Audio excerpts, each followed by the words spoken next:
할렐루야. 우리에게 주시는 하나님 말씀은 여호수아서입니다. 7장 전체이지만 1절만 합독하시겠습니다. 이스라엘 자손들이 온전히 바친 물건으로 말미암아 범죄하였으니 이는 유다 지파 세레의 증손 삽디의 손자 갈미의 아들 아간이 온전히 바친 물건을 가졌습니다. 여호와께서 이스라엘 자손들에게 진노하니라. 아멘. 하나님께서는 내가 주인이다 이렇게 선언하십니다. 그래서 성경을 펼치면 첫 장 첫 절에 내가 창조했다 그러는 것입니다. 내가 창조했으니 내가 주인이다 이 말입니다.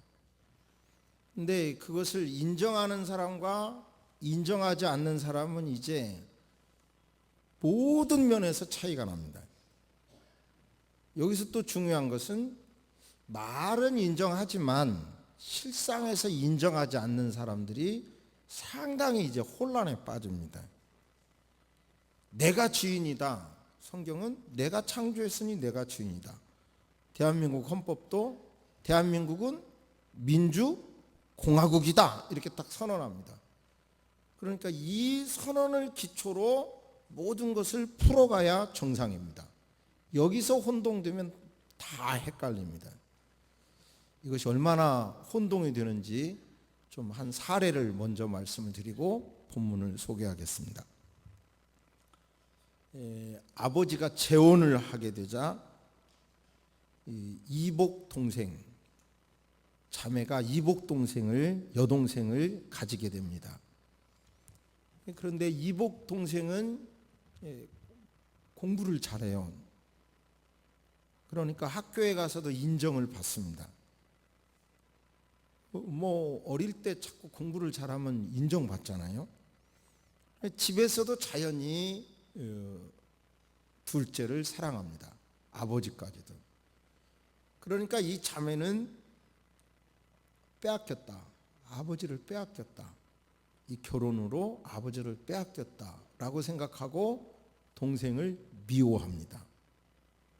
그리고 그 실력이라고 하는 게 쉽게 따라가지지가 않잖아요. 그러니까 열등감을 갖게 됩니다. 이제 언니는 대학에 들어가지 못하게 됐고 동생은 최고 명문대학에 입학하게 됩니다. 그런데 어느 날 대학교 근처에서 동생이 발견해요. 언니를 자기 옷을 입고 자기가 들고 다니는 책을 들고 미팅을 하는 거예요. 이제 동생인 것처럼 행동을 하게 되는 거죠. 이 일로 굉장히 싸우게 되죠. 두 자매가. 언니가 동생의 옷을 끔찍할 정도로 잔인하게 찢어놓고 가출을 합니다. 그리고 몇 년의, 이건 실제 사건인데요, 몇 년의 시간이 흐른 다음에 우연히 길거리에서 두 자매가 만납니다.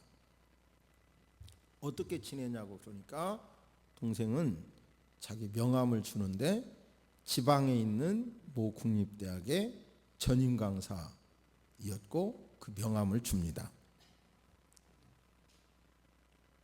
이 언니가 이제 치과 치료를 받기 위하여 치과에 가게 되는데 그 치과라는 게 계속 치료를 해야 되잖아요. 근데 그 치과에서 이렇게 계속 만나게 되는 남성이 있습니다. 사업하는 남성이었는데 호감을 갖게 되고 데이트를 신청했고 데이트가 이루어집니다. 두 사람이 결혼하게 됩니다.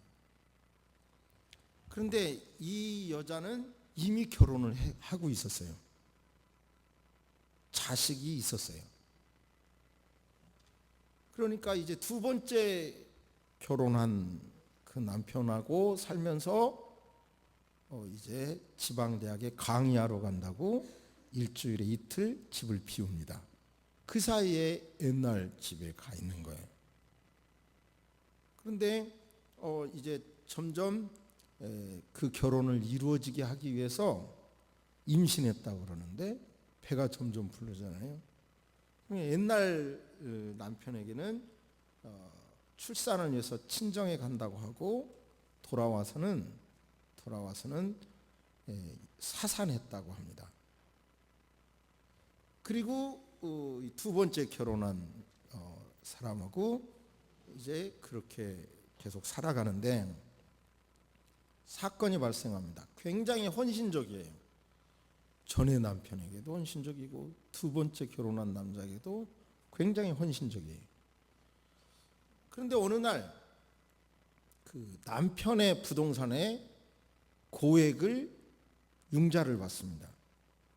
그리고 크레딧 카드를 발급받아서 고액의 청구서가 날라오게 되고 이것이 부부싸움의 계기가 됐고요. 그러다가 어느 날 이제 부부싸움을 하다가 집을 나와서 얼마 동안 찾을 수가 없게 되자 가출 신고를 합니다.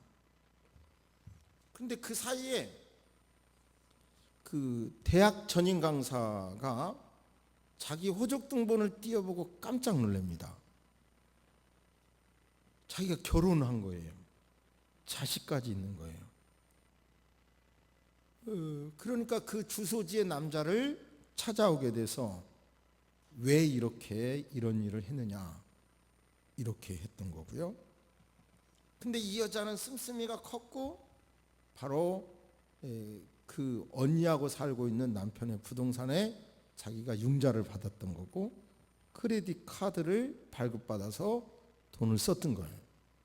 근데 이제 가출 신고로 인해 가지고 신분이 이제 들통납니다.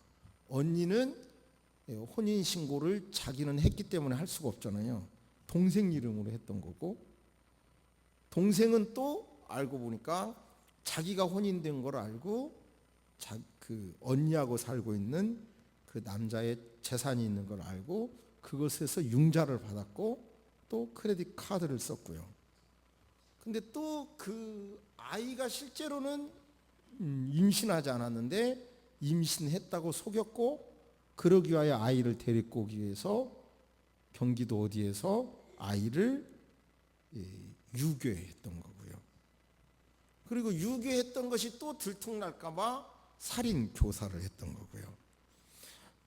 또 그 다음에 또 사건은 이제 동생하고 이 신랑하고 눈이 맞아가지고요. 여기까지만 하겠습니다. 자, 한 번 얽히니까 이 실제적인 사건인데 이렇게 얽혀갑니다. 자, 보세요. 내가 주인이다. 내가 창조했다. 나를 주인으로 섬겨라. 이 말에 동의합니다. 라고 하는 사람과 동의하지 않는 사람의 차이는 계속 달라집니다. 더군다나 신앙생활을 하면서 하나님이 주인입니다.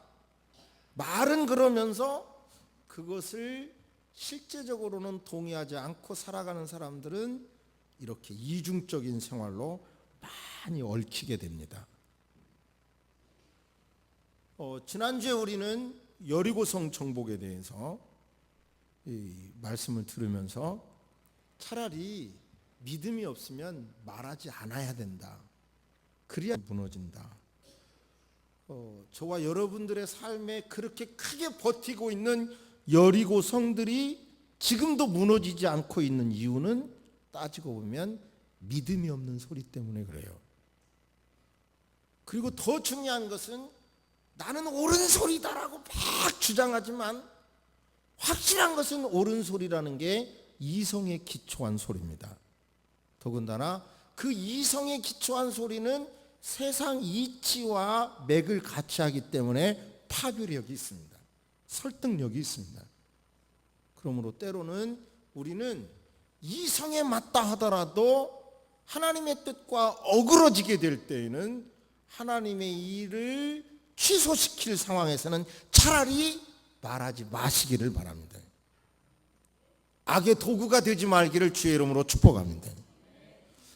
부정적인 말을 했더라면, 신앙이 없는 이성에 기초한 말을 했더라면 여리고성은 점령할 수 없었습니다. 여리고성 정복이 유명한 만큼 아이성 정복도 유명한 메시지인데 이 메시지에 담겨진 진정한 하나님의 뜻을 발견하셔서 더 건강한 그리스도인이 되시기를 주의 이름으로 축복합니다. 그 유명한 아이성 사건에서 어떤 메시지를 주실 것인지 한번 생각해 보시기 바랍니다.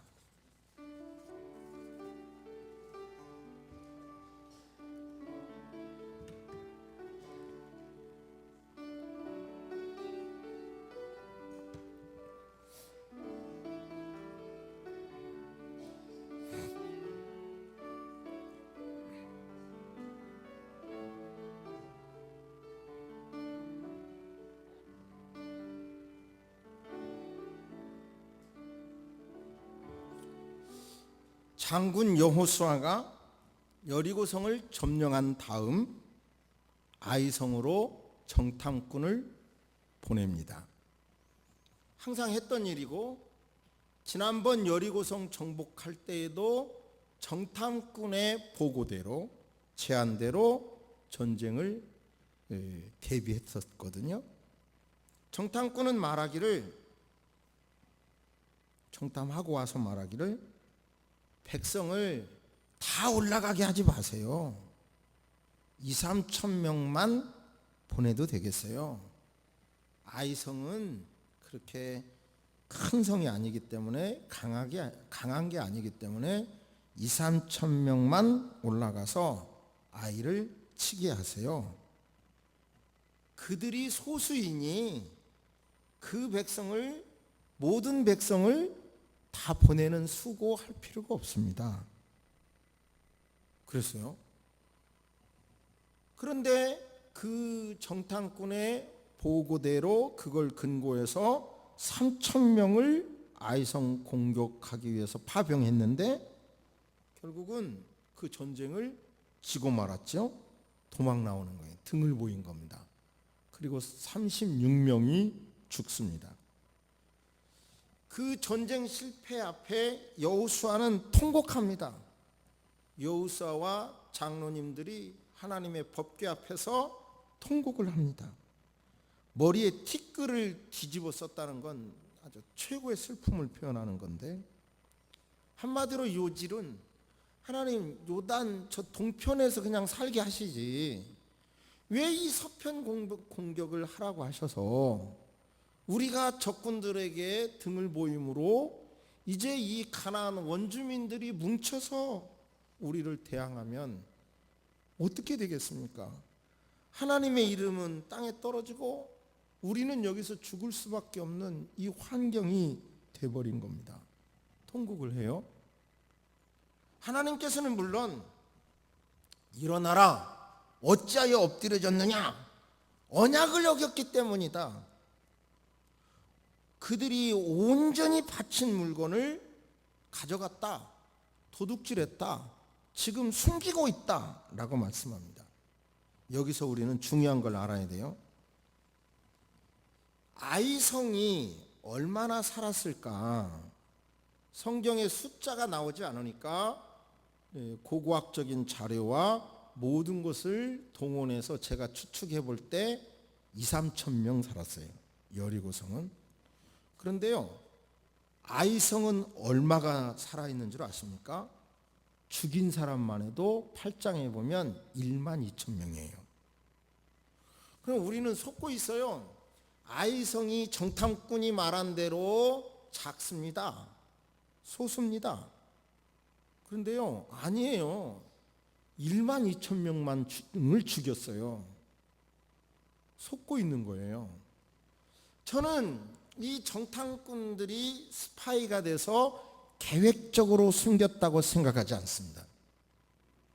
성경을 아무리 조사해봐도 그렇게 판단할 말씀이 없습니다.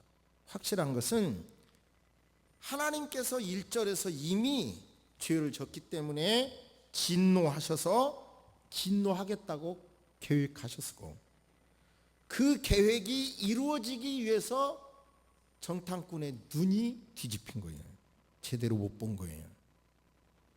아니 여리고성보다 숫자가 많았다니까요. 그런데 소수라고 본 것은 눈이 먼 거예요. 마치 요나가 하나님의 뜻으로 정해진 곳으로 가야 되는데 가기 싫으니까 마침 때마침 다른 곳으로 가는 배를 만난 것 같은 상황이에요. 결국은 여호수아는 정탐꾼의 보고를 토대로 전쟁을 치렀지만 결국은 실패를 했는데 그 실패의 원인이 아간의 탐심이었다는 것입니다. 성경 안에서 이해가 될 수 없는 성경이 있어요. 신약 안에서 아나니아와 삽비라가 헌금하고도 한 명도 아니고 2명 다 죽은 사건이에요. 도대체 인간적으로 이해할 수 없는데 그 내용은 다음에 말씀을 다시 드리기로 하고, 또 구약에서도 이해할 수 없는 사건은 40년 동안 광야 생활을 하고 이제 정착 생활을 하면서 기대하지 않았겠어요? 금은도 갖고 싶고 좋은 옷도 갖고 싶고 그러지 않았겠어요? 그런데 하나님은 그걸 금하셨어요. 정확하게 말하면 호흡이 있는 것은 다 진멸하라. 모든 물건은 하나님 창고에 들여라. 이건 있을 수 없는 일이죠. 인간적으로 정말 수긍하기 어려운 일입니다. 그런데 왜 하나님께서 그렇게 하셨겠느냐? 왜 그렇게 하라고 하셨겠느냐? 그 이유는요, 그들은 과거에는 목축업을 했잖아요. 이제 가나안에 가면 무슨 생활을 해야 돼요? 농경 생활을 해야 돼요. 그러면 농경 생활에 필요한 것은 시기적절하게 내리는 비, 풍요를 가져다주는 신인데 가나안 원주민들이 섬기는 신이 바알 신입니다. 하나님께서는 가나안에 들어가더라도 바알을 섬기면 안 된다는 거예요. 내가 주인이라는 거예요. 왜 모든 걸 바치라고 했느냐면 여리고성 전쟁의 승리는 나라는 거예요. 나 여호와 하나님이 도와줬다는 거예요. 내 힘으로 이겼기 때문에 다 바치라는 거고, 나머지 모든 성의 전쟁도 너희 힘으로 가능한 것이 아니라 내가 도와줘야 한다는 거예요. 내 힘으로 해야 된다는 거예요. 그것을 인정하는 마음으로 다 바치라고 한 것입니다. 하나님이 주인이십니다. 하나님이 하십니다. 하나님이 하셨습니다. 하나님이 하실 것입니다. 이것을 인정하라는 거예요. 그런데 공동체 모두가 다 갖고 싶었겠지만 아간은 나 한 사람쯤이야 하면서 그것을 거부한 것이고, 하나님께서는 이것을 강력하게 아간을 찾아내서 징계한 이유는 바로 그 신앙을 깨지면 안 되기 때문이에요. 이해가 되십니까? 이해가 되십니까? 그러니까 지금도 하나님은 내가 주인이다는 거예요. 근데 저와 여러분의 마음속에 막 계속 밀려오는 지식, 이 시대의 흐름, 이 모든 것은 뭐냐면 하나님이 주인이 아니라 네가 주인이라는 거예요. 우리 시대에. 더군다나 저와 여러분이 살고 있는 이 시대의 강력한 흐름은 처녀가 아이를 낳아도 할 말이 있고 그 할 말은 가치가 있다라는 거예요. 그런 상황에서 하나님이 주인이다라는 말은 굉장히 신앙에 실천하기는 어려운 것입니다. 그러나 하나님을 주인으로 받아들이면 의외로 너무 많이 편안한 게 있어요. 너무 많이. 여러분, 어린아이가 태어나서요, 언어가 한 가지더라고요. 응, 이거 하나예요. 응. 뭘 달라고 해도 응, 지 마음에 안 들어도 응, 뭐 계속 응 해도 응 한마디로 다 통해. 다 어른이 들어주더라고요. 그죠? 그러니까 그때가 가장 행복한 때예요. 걔도. 맞습니까? 걔도 유치원 들어가고 초등학교 들어가면 학원 가라고 그러고 공부하라고 그러고, 아까 초등학생한테 저 오후 3시에 성악을 가르쳐 줄게. 너 배울래? 그러면 그 안에 남는 시간에 수학을 가르쳐 줄까? 영어를 가르쳐. 네가 하고 싶은 게 뭐냐? 물어봤더니 나 하고 싶은 거 아무것도 없는데요. 하고 싶은 건 없고요. 하기 싫은 건 많아요. 얼마나 말을 잘해. 하고 싶은 건 없고요. 하기 싫은 건 많아요. 그러니까 그 아이들도 벌써 초등학생만 돼도 막 너무 할 일이 많아서 힘든 거예요. 저는 사소한 행동에서 굉장한 걸 배웠는데요. 이제 10달 된 외손자를 여기다 올려놔 봤어요. 그랬더니 여기 막 기어다니다 요 끝에까지 와가지고요. 지 손으로 이 아래를 이렇게 재보더라고요. 이렇게. 그래서 이제 어떻게 하나만 보고 만약 떨어지면 잡을 준비만 하고 있었더니요. 이렇게 재보고요. 깊으니까 하면서 이리로 돌아와 버리더라고요. 근데 조금 있다 사건이 또 벌어졌어요. 할머니가 요 앞에 오니까요. 저 앞에 오니까요. 요만큼 와가지고 확 던지는 거예요. 그 누가 겁먹어요?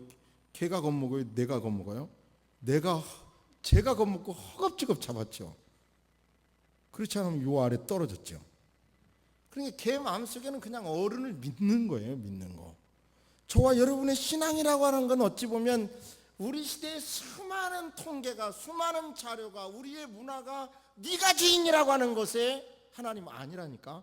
내가 주인이어야 된다니까. 나를 주인 삼아야 된다니까. 이게 하나님의 메시지입니다. 그것을 받아들이면 의외로 삶이 쉬워요.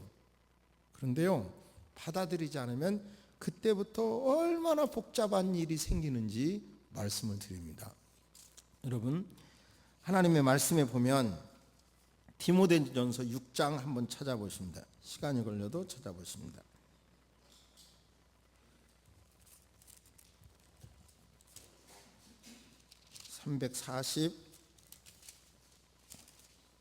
341면에 있습니다. 시작. 돈을 사랑함이 일만하게 뿌리가 되나니 이것을 탐내는 자들은 미혹을 받아 마음에서 떠나 많은 근심으로써 자기를 찔렀도다. 같이 읽습니다. 시작. 돈을 사랑함이 일만하게 뿌리가 되나니 이것을 탐내는 자들은 미혹을 받아 믿음에서 떠나 많은 근심으로써 자기를 찔렀도다. 저를 보세요. 돈을 사랑하는 거예요. 사랑하는 거예요. 돈을 사랑하는 것이 일만하게 기초, 뿌리가 되는데 돈을 탐내는 자는 성경에 유혹, 미혹을 받고 둘째, 근심하게 되고 셋째, 자기가 찔림을 당한다는 거예요. 돈을 사랑하면 뭐예요? 여러 가지 유혹을 받아. 그리고 근심하게 돼. 그리고 찔림을 당합니다. 돈뿐만이 아니에요. 연인들끼리 어떤 선 이상을 사랑하면 유혹을 받게 되고 그걸로 근심하게 되고 그것 때문에 심한 찔림을 당합니다. 뭐든지 마찬가지입니다. 여러분의 자식도 그렇다고 해서 사랑하지 말라는 얘기 아니에요. 자식도 어떤 선 이상 사랑하면 유혹을 받게 되고 근심하게 되고 찔림을 당합니다. 생각해 보세요. 주님께서 주셨어도 그 선을 넘어가면 집착이 됩니다.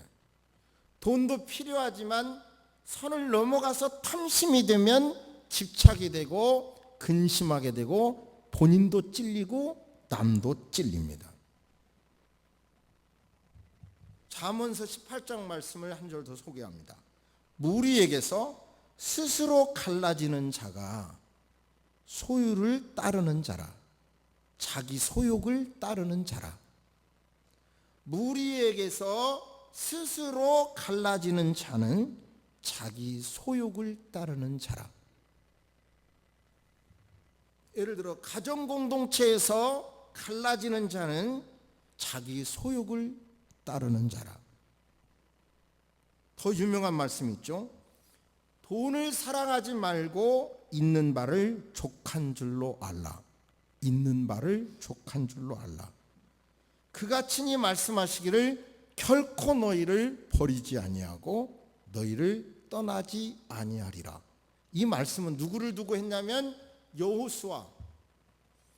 여호수아의 말씀을, 구약의 말씀을 인용하면서 돈을 사랑하지 말고 있는 바를 족한 줄로 알라, 그거예요. 다윗을 비교해서 여호수아 1장과 시편 118편을 인용해 가지고 돈을 사랑하지 말라, 있는 바를 족한 줄로 알라.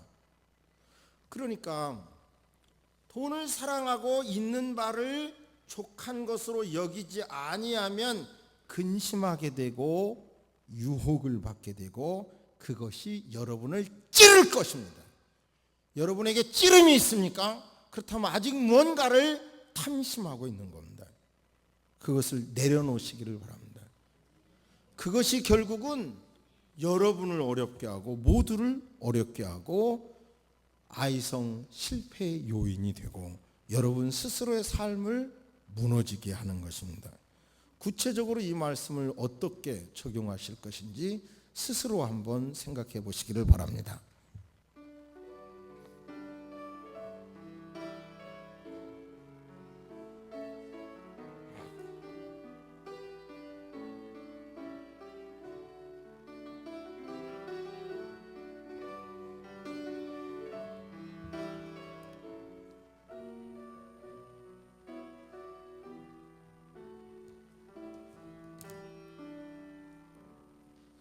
제가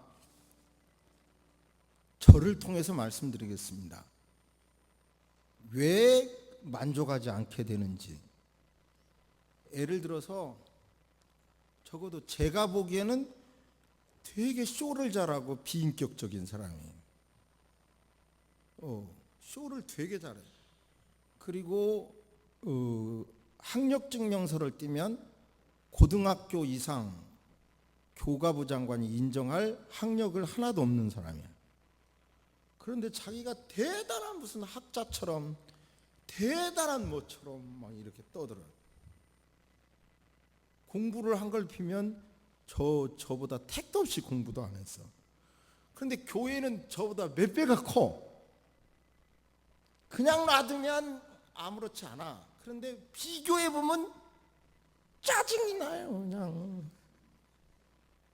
하나님 뭐 하시는 거요? 나름대로 열심히 한 사람은 안 알아주시고, 뭐 이런 쇼꾼에게는 이런 복을 주시면 도대체 뭐 공평하신 하나님인 거예요? 뭐예요? 주무시는 거예요?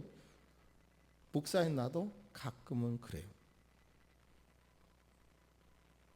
하나님의 말씀은 있는 바를 족하게 여겨라. 할렐루야. 그 사람하고 비교해서 없는 걸 생각하지 말고 내가 받은 것, 있는 것이 뭔가를 생각을 해보니까 짜증이 나서 이렇게 비교해 보니까 내가 받은 것도 훨씬 많고 더 가치가 있더라고요. 할렐루야. 그 사람은 자기가 대단한 박사처럼 내 앞에서 떠들지만 진짜 박사학위가 몇 개 있는 저 앞에서 얼마나 속으로 쫄겠어요. 말은 안 했지만 쫄겠어요. 아무튼 이건 제 이야기를 한 거고 말씀드린 거고, 여러분 모두 다 남하고 비교해서 내가 없는 건 얘기하지 마시고 내가 받은 걸 감사하시기를 바랍니다. 이것은 제 말이 아니라 주께서 가르쳐 주신 말씀이니까 탐심은 원망이 나오도록 되고 하나님이 안 보입니다. 그러니까 탐심을 끊으시기를 주의 이름으로 축복합니다. 어느 결혼식장에 갔어요. 갔는데 신랑 측이 하객이 얼마나 많은지 축의금을 내려고 줄 서 있더라고요. 와, 꽃이 얼마나 많은지 막 쫙 있더라고요. 그러니까 하객 중에 한 사람이 야, 저 신부 측 기죽겠다 막 그러는 거예요. 신부 측 기죽겠다고. 너무 차이가 난다.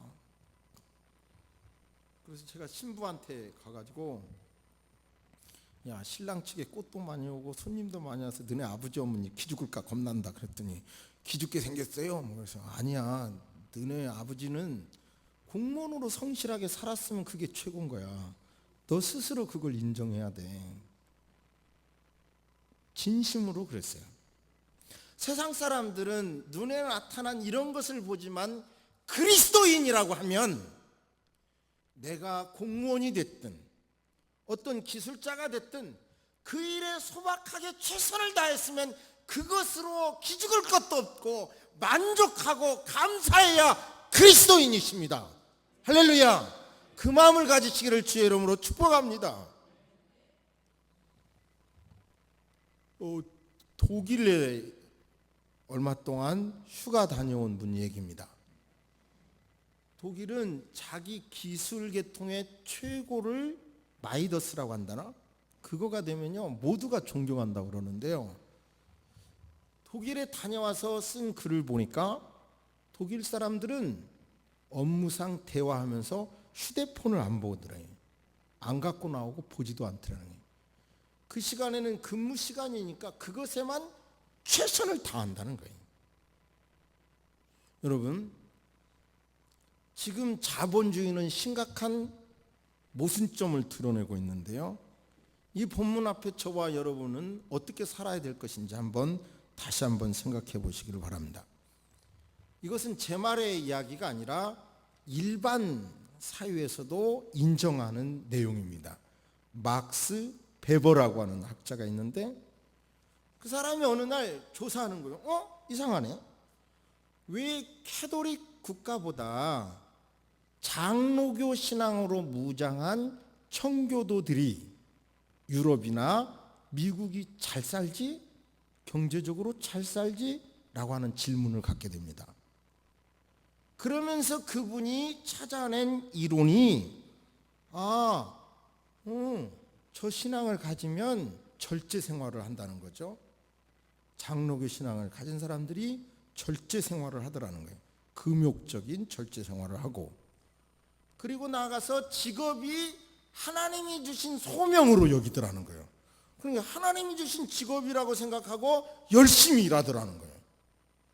그리고 우리는 청빈, 그러면 왠지 찢어지게 가난한 것만 생각하는데 장로교 신앙을 가진 사람들이 열심히 일해서 축적한 저축한 돈은 나쁜 게 아니라는 신앙을 갖더라는 거예요. 그러니까 그 신앙을 가진 사람들이 저축을 하는 거예요. 저축한 돈으로 기업을 하면서 잘 살게 되는 거예요. 그러면서 막스 베버가 왜 캐톨릭 국가보다 왜 청교도들의 신앙, 장로교 신앙으로 무작된 사람들이 잘 살지? 정답은 소명의식이다. 그리고 절제하면서 그리고 또 저축하는 것이다. 그렇게 진단합니다. 그런데 지금의 문제는 자본주의만 나왔고, 지금의 우리의 문제는 자본주의만 남고 초기에 주장했던 자본주의 정신은 잃어버린 거예요. 자본주의 정신이란 나만 사는 것이 아니라 함께 사는 거예요. 기독교 신앙이라는 것은 인간만 사는 것이 아니라 자연과도 공존하는 것이 하나님의 창조를 믿는 기독교 신앙입니다. 아간에게 문제는 나 하나가 주인이 되어버린 것이 문제고 공동체를 잃어버린 게 문제입니다. 우리가 연약하지만 힘이 없지만 이 사회가 개선되기 위해서는 나가 아니라 함께 살아야 되겠다라고 하는 생각이 강해져야 합니다. 할렐루야. 나의 탐심 일리가 있어요. 돈의 위대함 일리가 있어요. 그러나 따지고 보면 돈을 벌면 피자 사주는 정도 같고요. 돈을 못 벌면 집에서 부침개 부치는 정도의 차이라고 생각해요. 어떻게 보면 피자 사주는 것보다 부침개 부쳐 먹는 게 더 나을 수도 있어요. 생각하기 따라 다름이에요. 돈을 많이 벌면 한 끼에 10만 원짜리 식사도 꽉 찼어요. 지금 한 끼에 10만 원짜리 식사도. 그런데 여러분 10만 원짜리 식사를 보다도 1,000원이나 2,000원짜리 김밥으로도 충분해요. 목사님이나 그렇게 하세요. 그러나 사실은 마음을 내려놓으면 김밥 하나라도 만족한 거예요. 여러분, 목사님 너무 웅장합니다. 자본주의의 모순을 해결하는 것이 주신 것을 만족하는 거라고요? 아이성 공격의 원인이 결국은 탐심이니까 그 탐심을 제거해야 이 시대의 모순이 해결된다고요? 너무 웅장해. 아니에요. 맞습니다. 여러분 스스로 환경에서, 교회면 교회 안에서 내게 주신 것을 만족하시기를 바랍니다. 가정이면 가정에서 만족하시기를 주의 이름으로 축복합니다. 찾아 떠나도 별것도 없고요. 별것도 없어요. 그리고 세상적인 것이 다 해결될 것 같지만 여러분요, 갈수록 자본주의도 어떤 자료에 보면 세계 재산의 1%가, 인구 1%가 세계 재산의 45% 가졌다는 통계가 있어요. 이게 우리의 한계죠. 그러니까 예를 들어서 자본주의 정신이란, 그래 나 혼자만 먹고 사는 것이 아니라 내가 벌어서 내 교회도 먹고 살아야 되겠다. 내가 11조에서 우리 교회도 운영해야 되겠다. 이것도 또 하나의 자본주의 정신이에요.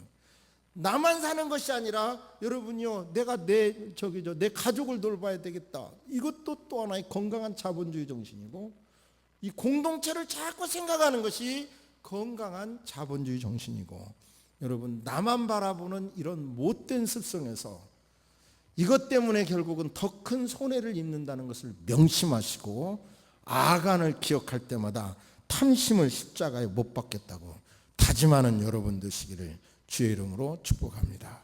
아멘. 여러분, 만나가 얼마나 기적입니까? 애굽에서 자유의 땅으로 가는데 만나 주신 거 얼마나 대단한 겁니까? 하나님이 만나를 주셨는데 옷도 헤어지지 않고 신발도 떨어지지 않게 해주셨는데 불만합니다. 매출하기를 달라는 겁니다. 불만하기보다는 차라리 만나를 쪄도 먹어보고 볶아도 먹어도 보고 말려서 구워도 먹어보고 그러는 것이 낫지 않았겠습니까? 여러분, 비교하지 맙시다. 주신 것에 감사합시다. 요즘 무엇이 여러분을 원망하게 합니까? 받은 것에 감사하시기를 주의 이름으로 축복합니다. 미래가 두렵습니까? 주님께 맡깁시다. 여기까지 인도해 주신 주님이 여러분의 인생을 책임져 주실 줄로 믿습니다. 두렵습니까?